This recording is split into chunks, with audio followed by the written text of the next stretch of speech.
21 minutes past the hour. Welcome back, everybody. Dwayne Patterson in for Hugh Hewitt, who I believe right now is being restrained from diving off the ship in pursuit of swimming to the nearest airport to try and get back sooner. I am joined by Jim Geraghty of National Review.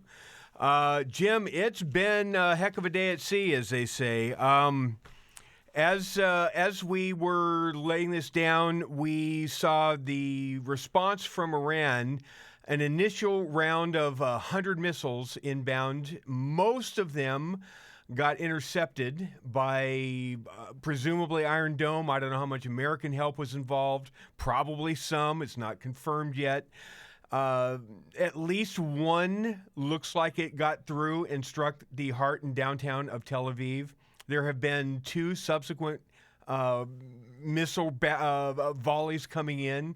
Haven't seen any that are hit, but we're hearing reports now that first responders are responding to 7 different possible sites looking for any potential casualties or injuries. This may be from direct missile strikes. It may just be collateral damage from shrapnel of intercepted missiles. Jim Geraghty, give me your thoughts as we're watching the Middle East at war.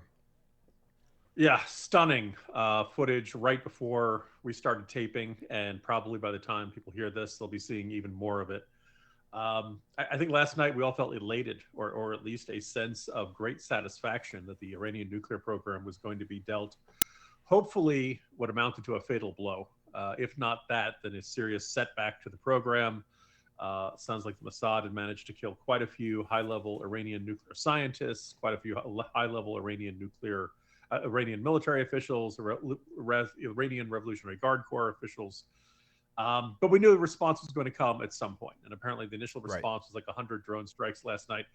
According to the IDF, next to nothing significant amount to that. This footage, what we're seeing right now, mostly recorded from downtown Tel Aviv, but I suspect we're seeing the same thing probably all over Israel. It's a lot of ballistic missiles coming in. Thankfully, Iron Dome is knocking down most of them.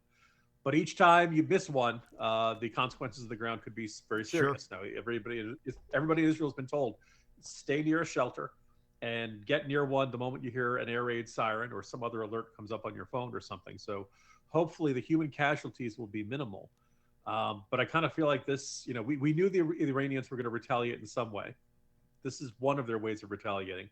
I think the other one that probably has everyone in the U.S. defense community on edge is the sense that Iran loves to work through terrorist proxies. Hamas, Hezbollah, Palestinian Islamic Jihad, the Houthis. And of course, they've openly said they consider us to be responsible for this, even though the fact that we were not directly involved in the attacks from yesterday. But up till now, Jim Geraghty, the Houthis have signaled that they're kind of sitting on the sidelines for now.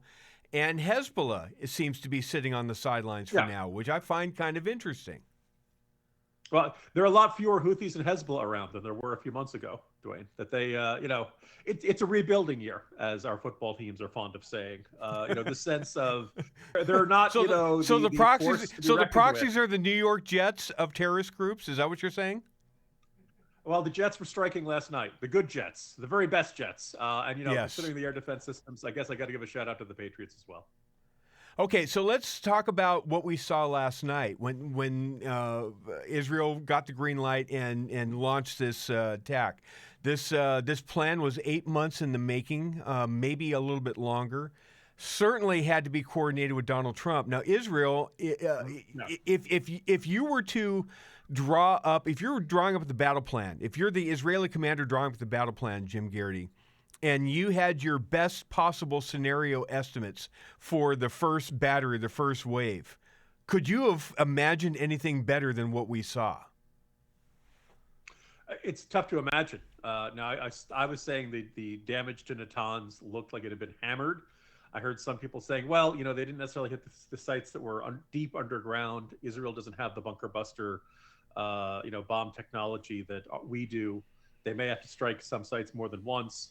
I just want to point out about, last night, the initial statement from the U.S. government put out by Secretary of State Marco Rubio, and acting National Security Advisor, and the half dozen other jobs that he's got the acting capacity for. Right. Was very much just emphasizing the U.S. was not involved in this attack and that Iran should not retaliate at U.S. sites. And I remember, I think it was some commentator on CNN who was saying there was no statement of support for Israel. Isn't this surprising? Isn't this, kind of shocking? By the time Trump gets on the phone this morning and he puts out a statement on Truth Social, he's very pro-Israel. And he's very much saying clear to the Iranians, Yes. I warned you. I went back and I checked. There was a statement from February where Donald Trump had said, or I guess end of March, where he says, if you don't have a deal, you're going to have bombs like you've never seen before. Well, fact check, true. That was very clear. And the true President Trump was very clear in his statement. And good for him for doing so, right? No, absolutely. This is the carrot and the stick. This is the offer. But by the way, and he sent Witkoff, which I am less than fully confident in. If you're the Iranians, this is the best deal you're ever going to get. You're never going to get an American president who is more interested in reaching a deal and being called a peacemaker in the Middle East more than Donald Trump is. And so they, I was starting to hear very ominous things about allowing the Iranians to continue enriching uranium on sites as long as it was for peaceful purposes. Wink, wink. Right. And apparently that, like, in my mind, that's a borderline dangerously generous offer from the American government. And apparently the Iranians didn't want to do it. The Ayatollah thought, no, that's not a good enough offer. And they thought they could string these negotiations out forever. Well, guess what? 60 days means 60 days. Now, Trump is saying, if you want to reach a deal, we could still talk. But remember, the consequences of not signing on to a deal now are probably abundantly clear to the mullahs in Tehran. Well, and if there was any doubt of what the Iranians thought of the president's peace offering, sending 150 ballistic missiles inbound on Tel Aviv is not exactly the way to signal that you are, open to discussing that further.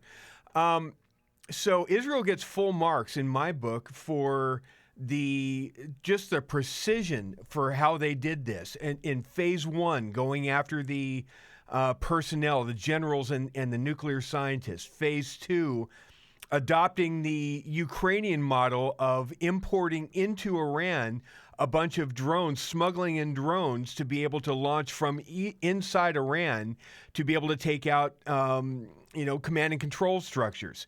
Phase 3 and Phase 4 going after Natanz and other nuclear sites. Apparently, Isfahan has been attacked this morning. So they get full marks. But one of the reasons why it was such a smashing success in my book is because Donald Trump played the perfect deke. He fooled the Iranians to think that we're going to send Witkoff to negotiate one more time. We've got another week that we can string this along. We have nothing to worry about. When Donald Trump, I think all the way along, was creating a fake handoff play. Yeah. Dwayne, when you mentioned the use of drones on the Israelis deploying drones onto Iranian soil and then striking them from very close to the air bases, I'm just picturing the Ukrainians being that gif of Leonardo DiCaprio from Once Upon a Time in Hollywood. Hey, that's our trick. That's our guy. That's our thing. I know. We're doing our thing. I know. Did we patent that? Can we sue for copyright? Warfare has changed, and boy, are we going to have a discussion here in the future about letting the Chi-Coms have all the farmland around sensitive sites here. We're going to have to do something about that. Jim Geraghty, National Review, great writing on X. Follow him at Jim Geraghty and at National Review, and follow me to the next segment of the Hugh Hewitt Show. Dwayne in for you. Matt Continetti is next.